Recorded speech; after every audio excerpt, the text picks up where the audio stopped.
The drive back to Pemberton takes 4 hours from Vancouver, and I made every one of them in silence. No podcasts, no playlists. Just the Trans-Canada winding through the Fraser Canyon, the river gray and fast below the highway, the mountains closing in on both sides like they were listening. My truck knew the road. I wasn't sure I did anymore. I hadn't been back in 3 years. My aunt had called on a Tuesday evening, which already told me something. She only calls on Tuesdays when she has news she's been sitting on all weekend and finally can't hold anymore. She said my father's name was going on the wall at the Pemberton Legion, the Wall of Honor. 40 years after he served, someone had finally submitted his name, and the ceremony was the last Saturday of the month. She said she thought I should know. She didn't say she thought I should come. That gap was its own kind of message. I took 2 days off work, loaded a bag I didn't fully unpack, and started driving north before I could talk myself out of it. The closer I got to home, the more I understood why I'd been away so long. Pemberton is the kind of town where everyone knows your family, and half of them knew your mother before she left, and the other half are very sorry about what happened with your stepmother, but they say it with a look that means they believe her version. My stepmother's name is Diane. She married my father 8 years ago, about 6 months after I left for basic training. I met her at Christmas that first year, when I came home on leave with my hair short and my posture different, and a quietness about me that she apparently mistook for coldness. She told my father I seemed troubled. She told the neighbors I had washed out of my program. She told my aunt at a Thanksgiving dinner I was not invited to that it was probably for the best because some people just aren't cut out for that life. I was 22. I had not washed out. I had finished top of my class. But I wasn't there to correct her, and by the time I heard any of it, the version had already settled into the town like sediment. Every visit home after that was layered with it. People would ask how I was doing with a particular careful softness, the way you ask someone who's had a setback. And I would say, fine, and they would nod like they appreciated my dignity in the face of disappointment. I stopped coming home. It was easier. It was not better, but it was easier. My father never contradicted Diane's version. That's the part I had to make peace with during those long drives back to base, those quiet nights in shared quarters, those years of doing the work and not talking about it. He never called to ask. He never pushed. He would send a card at Christmas with a short note in his handwriting, always ending with "stay well," which is a thing people say when they don't know how to say anything else. I stayed well. I stayed away. I pulled into the Tim Hortons at the edge of town at noon, ordered a large coffee, and sat in the parking lot for 20 minutes watching a man in a Canucks jacket try to get his dog back into his pickup. The dog didn't want to go. I understood the dog. My aunt had booked me a room at the inn on Main Street. When I checked in, the woman at the front desk looked at me for a long moment before she smiled, and I saw the exact moment she placed me, the slight widening of the eyes, the recalibration. She said it was nice I could make it, and something in her tone suggested she had heard a version of my story that wasn't entirely accurate. The ceremony was at 5 o'clock at the Legion Hall. I had 4 hours. I walked the town slowly. It hadn't changed much. The hardware store was still on the corner. The bakery had a new sign, but the same smell when you passed the vent. The mountains above the valley were the same mountains, snow-capped and patient and completely indifferent to anything that happened below them. I had missed the mountains. I hadn't let myself admit that until I was standing under them again. I went back to the inn, changed into the clothes I'd brought for the evening dark trousers, a simple blouse, a blazer, and sat on the edge of the bed for a while. I had not brought a uniform. I had not worn one in 8 months. I was a civilian now, technically, though that word still felt like a coat that didn't quite fit. I had left the Canadian Armed Forces the previous spring, not because I had washed out, not because I wasn't cut out for it, but because a position had come through that you only get offered once, and I had said yes, and saying yes meant a different kind of work, in a different kind of building in Ottawa, and a different title that I did not discuss at Tim Hortons or at check-in, or anywhere in Pemberton, because I had not come here to have that conversation.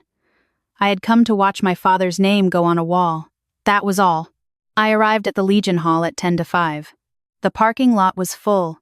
The Legion always did well for these ceremonies. Pemberton had a long military history, and the old veterans came out in force, along with their families and half the town council and the local MP if his schedule allowed. Tonight his schedule had allowed. I could see his assistant near the door with a clipboard. I signed in at the registration table, took a program, and found a seat near the side. The hall smelled like every Legion hall I had ever been, in wood and old wool and something underneath that I could never name but always recognized. The walls were lined with photographs. Men and women in uniform going back to the Second World War. Some of the faces very young. I was looking at one of them, a young woman in a CWAC uniform, 19 or 20, unsmiling and serious in the way people were in photographs from that era, when I heard Diane's voice behind me. She was talking to another woman, someone I vaguely recognized from my father's street. Her voice was bright and carrying, the way it always was in public, polished to a warmth that people who didn't know her well found very appealing. "She came," Diane said. I wasn't sure she would. Her father wasn't sure either, to be honest. A pause. "Well, you know, it's a long way to come, and the relationship has always been complicated, but it's a good thing, isn't it? Family should come together for something like this." Another pause. No, she's doing fine. She's in some kind of administrative role now, I think. After everything. You know how it is. Sometimes people find their path a different way. I kept looking at the woman in the CWAC photograph. She had good posture. She looked like she had heard things about herself that were not true, and had decided not to spend much time on them. I felt a steadiness come over me that I recognized.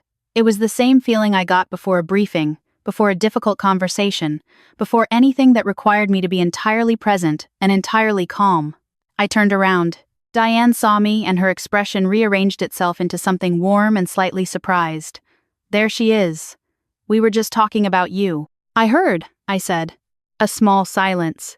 "It's so good you made it," she said, and moved slightly to include me in the group, the way she did a practiced gesture that made it look like she'd been hoping for me the whole time. "Your father will be so pleased." My father was across the room, talking to two men I recognized from the Legion executive. He looked older. He had always looked older than he was, even when I was a child. There was a kind of weight he carried that had nothing to do with his years. He saw me and raised his hand in a short wave, and I nodded back, and we both held the distance for a moment before he turned back to his conversation. The ceremony started at 5:15. The Legion president spoke first, then the MP, then a woman who had served with one of the other honorees. The names were read slowly, with short biographies where they had served, what they had done, what they had come home to. My father's entry mentioned his years with the Royal Canadian Regiment, his 2 deployments, his return to Pemberton, and 35 years running a surveying business. It did not mention that he had come home quiet and stayed quiet, or that he had sometimes sat in his truck in the driveway for an hour before coming inside, or that I had understood something about that long before I had words for it. I watched his face when they said his name. He was looking at the table. Afterwards, the hall opened up for the reception, coffee, and squares, and the particular noise of a small-town gathering, everyone finding everyone else, a lot of hugging and a lot of voices at once. I got coffee and stood near the back, watching. Diane found me within 4 minutes. She had a plate of squares and a man I didn't know with her, someone from the town council by the look of his lanyard. "This is my stepdaughter," she said, with the particular brightness she used for introductions. "She was trying out for the military for a while. It didn't quite work out, but she's landed on her feet. Aren't you, sweetheart?" It was not a question. It was a performance, and the man with the lanyard was the audience. And I was a prop in it, evidence of Diane's generosity, her willingness to claim me, her graciousness toward a girl who had tried and fallen short. I looked at her for a moment. Then I looked at the man. "Nice to meet you," I said. And then I turned and walked toward the coffee table, because there was nothing else to say and no version of saying it that would have helped anyone in that room, least of all my father, who was 6 feet away and had heard every word, and was now very carefully studying the program in his hands. I refilled my coffee. My hands were steady. I was fine.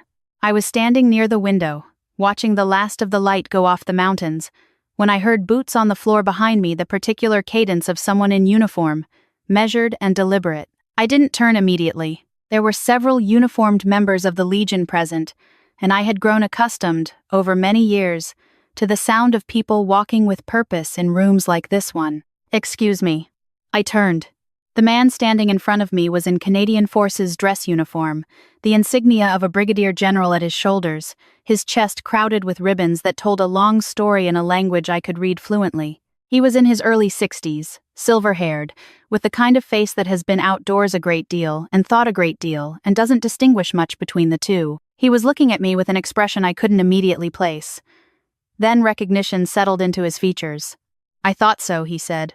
"I wasn't certain from across the room, but I thought so." He extended his hand. "Brigadier-General Frank Okafor. We met in Ottawa last November. You had just come on board." I shook his hand. "Yes, sir. I remember.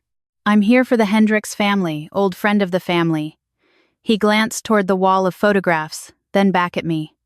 "I didn't expect to run into anyone from the office." A slight pause. "You're Mackenzie Cole. You took the senior analyst position at the Intelligence Directorate." His voice was not loud, but voices carry in Legion halls, especially near windows, especially when the rest of the room has gone slightly quiet in the particular way that rooms go quiet when someone in uniform with significant rank stops to talk to someone. "I did," I said. He nodded slowly. "That's a significant posting. Not many people at your level get that kind of access." He said it straightforwardly, not for effect, just accurate.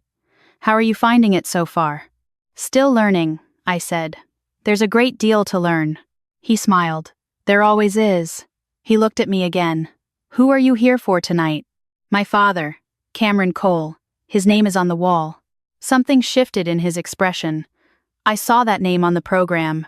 Royal Canadian Regiment?" "Yes, sir." "Good regiment," he said simply. Then, "You should be proud." "I am," I said. He nodded once, and then not for show, not for the room, just as a natural and apparently unconsidered courtesy from one person in his world to another, he turned to face me fully and said, "Give my regards to the department when you're back."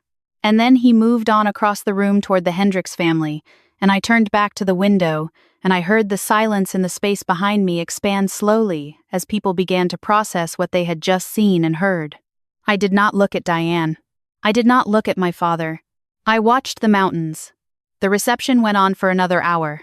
People came and went. Several people I had known growing up found me and were very warm and asked about my work in Ottawa in a general way, and I answered in a general way. And it was fine. Normal. Two of my father's friends from the Legion shook my hand and said congratulations on the posting, which meant the information had moved through the room in the way information moves through rooms like that.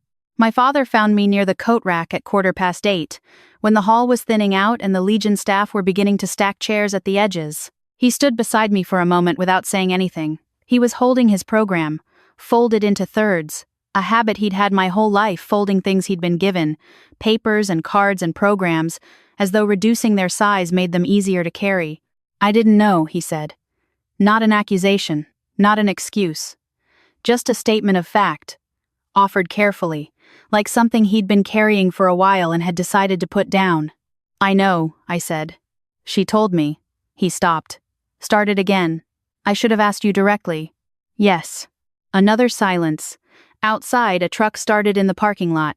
Somewhere in the hall, someone laughed at something. "I'm sorry," he said. He said it the way people say things when they mean them and have practiced them and are afraid they're too late. For a lot of it, I looked at him. He was looking at the door, the way he'd always looked at exits, like someone mapping the room. He looked tired and honest, which I thought might be the most I'd seen of him in 20 years. "Come for breakfast tomorrow," I said. "Before I drive back." He looked at me then. "Okay," he said. "I'll come." He left first. I got my coat.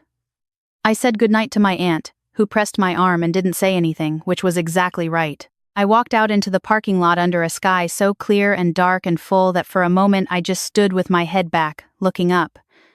The mountains were black shapes against it. The air was cold and thin and tasted like snowmelt. I didn't need Diane to know the truth.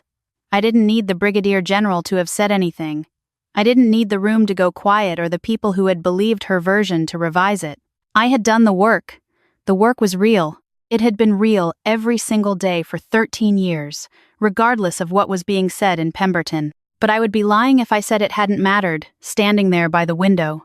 Not the rank, not the posting, not any of the external things.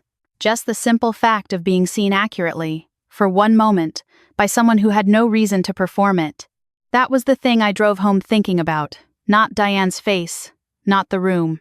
Just that one sentence, "Give my regards to the department when you're back," said the way you say something to someone who belongs to the same world you do, because they have earned it, because it is simply true. My father came for breakfast the next morning. He arrived 10 minutes early and ordered the same thing. He'd always ordered 2 eggs over easy, brown toast, black coffee, and we sat by the window and talked about small things for a while before we talked about the larger ones. We didn't resolve everything. Some things don't resolve. They just shift, gradually, the way the river shifts its channel after a long winter. But we talked, and he listened, and I listened. And when I left at 10:30, he stood in the parking lot of the inn and watched my truck until I turned onto the highway. I drove south through the canyon with the river beside me and the mountains letting me go. The radio found a station on its own. I didn't change it. I was already somewhere further along than I'd been when I arrived. That was enough for now. That was, in fact, quite a lot.